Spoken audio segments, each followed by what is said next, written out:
break out of our bubble. When we can. You have to put in effort. Yeah. But, I do know people who hated the movie and didn't get it and fell asleep. Mm-hmm. No names mentioned. It wasn't you, so that's okay. No, it sure wasn't. And that has nothing to do with this person's intellect either, but it just, you have to kind of be interested in the first place, I guess. Right. I mean, political satire, as soon as you say that, I think 80% of people check out. Gotcha. I don't know. I was just going to go on to say that the illustrator, David Lloyd, thought that he really enjoyed it. It was a terrific film. The most extraordinary thing about it for me was seeing the scenes that I had worked on and crafted for maximum effect in the book translated to film with the same degree of care and effect. And he goes on from there. So he really enjoyed it. I was going to also then share as far as that goes, that Moore was at least happiness, or whether he said he was quite heartened one day when watching the news to see that demonstrators outside the Scientology headquarters were wearing his the Guy Fawkes mask from that. Yeah. So evidently it did get through to us thick Americans and so on. Well, that's the one thing that people did pick up. Yes, indeed. I think I need one of those. Because it's a strong image and it's memorable. You see it just a couple times and it's burned in your brain. You're going to remember it when you see it again later. Yeah, absolutely. And it's become the face of, rebellion against your government. And look at Mr. Robot. Didn't they use it too? They used a variation of it for sure. It was very similar, yeah. Yeah. So. What else? V for Vendetta, horror store. We're talking books here. Yeah, well, here's one more book, which is right when V for Vendetta had me convinced there is no such thing as coincidence and that there's always a bigger picture if you just step back and look at it. If you can get that perspective, if you go into the book, if you listen to it, you'll know what I'm talking about. Okay. That because everything's set in motion years before it comes to a head. Okay. You know what I mean? So each cause and effect, there's always a reason for everything, and what we perceive as coincidence isn't really there because there was a reason for it. Something happened. Okay. I'm convinced now that there is no such thing as coincidence. And then on 11/22/15, I rent 11/22/63 by Stephen King. Yes. Which completely coincidence as far as I'm concerned, because there is no good reason why I picked that book up on that day. No discernible reason. No discernible reason that I can see that I picked. I'm still wondering if you got a subliminal message somehow from somewhere. Well, your suggestion of that makes about as much sense as anything else. Yeah. I'm not... Well, that wouldn't be a coincidence, though. Talking about political things and stuff, I'm just generally speaking not that interested in that type of thing. So, like the JFK being slain. Okay, yeah, I was going to say, tell us what it's about a little bit. It's about somebody going back, time traveling to stop JFK from being slain. And I'm not, like I said, I'm just not that interested in it. It happened just before I was born. Right. And so I wasn't as deeply affected as other people. Right. I have been to Dallas. I did go to the book repository. I was there with a friend. I only had a few bucks on me. And my friend was absolutely horrified when I picked up the conspiracy newspaper as opposed to the actual newspaper from that day. Yeah. I never heard the end of it. He gave me much grief for that. But well, that's the hottest topic or hottest part about that whole thing. I mean, I guess, maybe a lot of people would not agree. But yeah, I mean, people are going to argue until the end of time as to who shot him and what really happened there. And you know who shot him? You read and saw The Watchmen, right? Sure. Yeah, the comedian took him out. See, I was convinced that it was Lister from Red Dwarf, and that's the reason there were so many bullets, because Lister screwed it up time and again.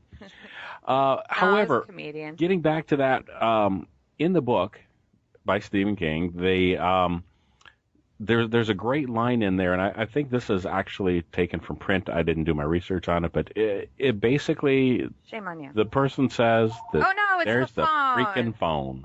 Oh, boy. You know what that means. Yeah. I hear Lady Gaga in our future.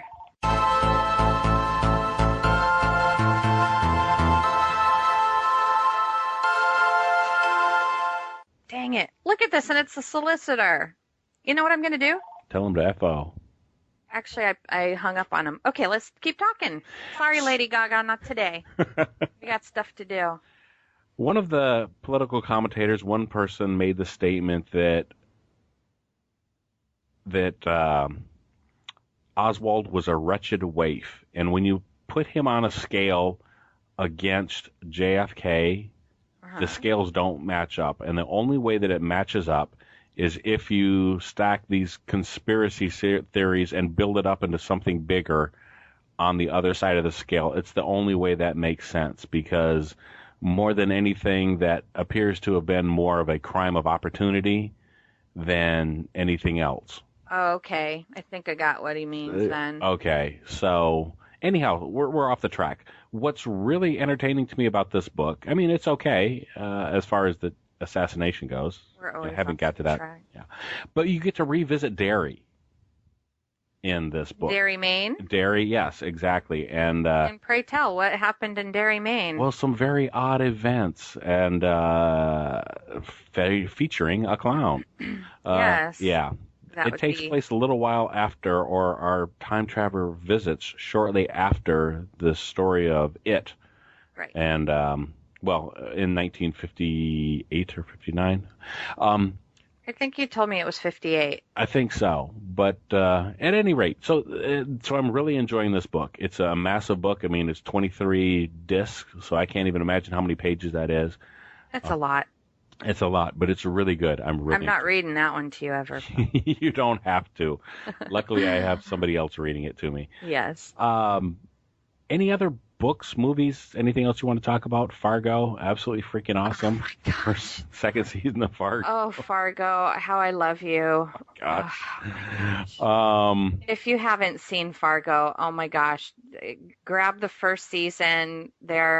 You can enjoy one without the other. They're just only super slightly related because there's an overlapping character or two in there. Mm-hmm. And I think a lot of people didn't even catch that. The casual Fargo watcher is not going to catch it, but you can enjoy both seasons. They're so far pretty much standalone. Oh my gosh, season 2 is almost done, and I'm so sad. We only have 2 episodes left. Yeah. And it's so incredible. It's incredible. Wow. The first one I thought was incredible, but I mean, they're just topping themselves, and they're both just great. All right. You agree? I do. I really enjoyed it. They took a lot of unexpected turns with it. Yes. Things you would think they would save for a season finale or a big ending wound up in somewhere near the middle of the show, and it's like, yes. Oh my gosh, well, where's it going to go from there? Well, they take you other strange and unique places. Well, and I just, for people who have seen Fargo, the movie, and just thought it was well then maybe this will be too, because they capture the spirit. You need to watch Fargo again before you say what you're about to say. All right. Because they did such a great job capturing that spirit. I mean, everything about it, it's just so consistent. Okay. I know people who weren't that into Fargo. I don't think they would like this. I had one of my sisters check out Fargo, and they were like, oh, yeah, it was fun, the way people talk and where it is, and it's kind of interesting. But you know what? It's not for us. And I'm just like, what are you talking about? You're not related to me. No. So it's definitely not for everybody, but if you saw the movie and you know what I'm talking about, all I could say is it's spirit. I mean, because it's everything encapsulated into this wonderful thing.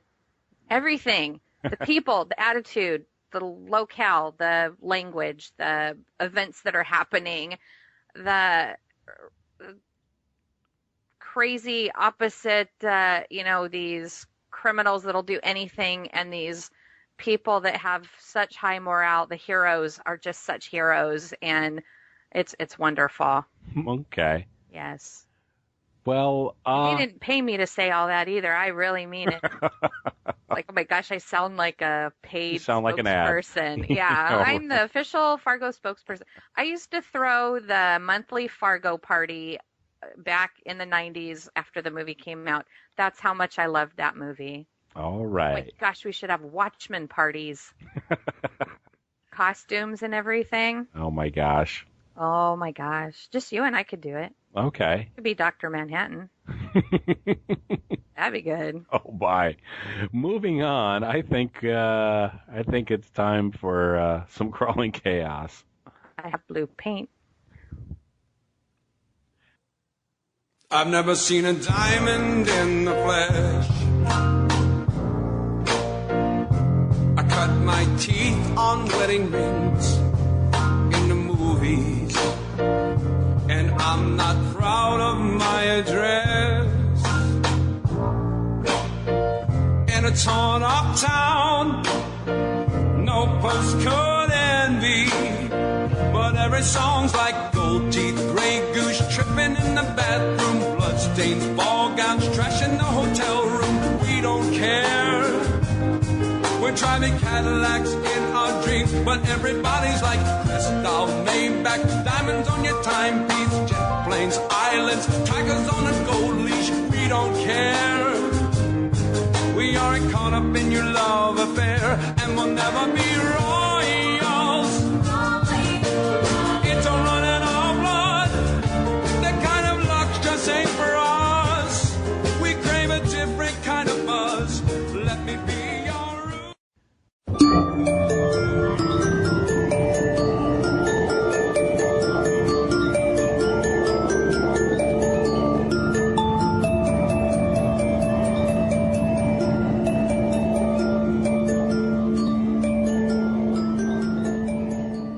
So, for Crawling Chaos, another thing that we can thank Darren from Vegas for. Darren, yay! Oh my gosh, and Darren, if you quit hearing from me soon, it's my computer. Gotcha. I'm sad. I thought I was going to get up this morning and email him, and everything's acting so crazy and stupid, and I can't believe it's letting me talk to you. Maybe mine's not even connected. Maybe not, but I hear you in my headphones, so I think we can. Okay, that's a good sign. All right. Toxic Tunes is the website I want to talk about. Okay. It's from Uncle Eric, or rather Eric Uncle Piggers. He's an artist that used to work for Disney and Warner Brothers. And so he's just kind of this unique artist that has a bunch of crazy stuff that you should check out. It reminds me a little bit about... oh my gosh, I can't think of the guy who did Ren and Stimpy. Oh, okay. But similar to that kind of artwork, maybe think of the stuff from Cool World, if you ever saw that. Yeah. But yeah, so this guy, he has a list of all the things that he's done, as well as all kinds of cool, crazy merchandise to pick up. Okay, like T-shirts and prints and things? Yeah, or? Yeah. He worked like on Hades, and some other stuff that you're going to recognize. You'll have to add the link to the show notes. I absolutely will. So that is our brief Crawling Chaos. And hey, how do people find our show notes? If they found us on Facebook or somewhere and didn't get a direct link to Podomatic, where do they find the show notes? You can go to, Podomatic.com is where you're going to find the show notes. Mm-hmm. You can get in contact with us by emailing me directly at madsaxon@yahoo.com, madsaxxon@yahoo.com. Look us up on Facebook and just punch VICISINTERIMO into your favorite search engine. And maybe you'll find us on Podpickle. Podpickle. What about Blueberry? Or Blueberry. The food ones are my favorite. Obviously so. I think we killed it. Yeah? I guess so. All right. At least the computer. We killed your computer, if nothing else. All right. Seriously, if anyone knows a good deal anywhere. I can't afford a new computer right now. All right. I'm so sad. This is where I can't do my work. I can't do anything. And at the holidays. Yay. Yay. Well, anyhow, thanks for listening. Yes. Thank you. The streets are lined with camera crews.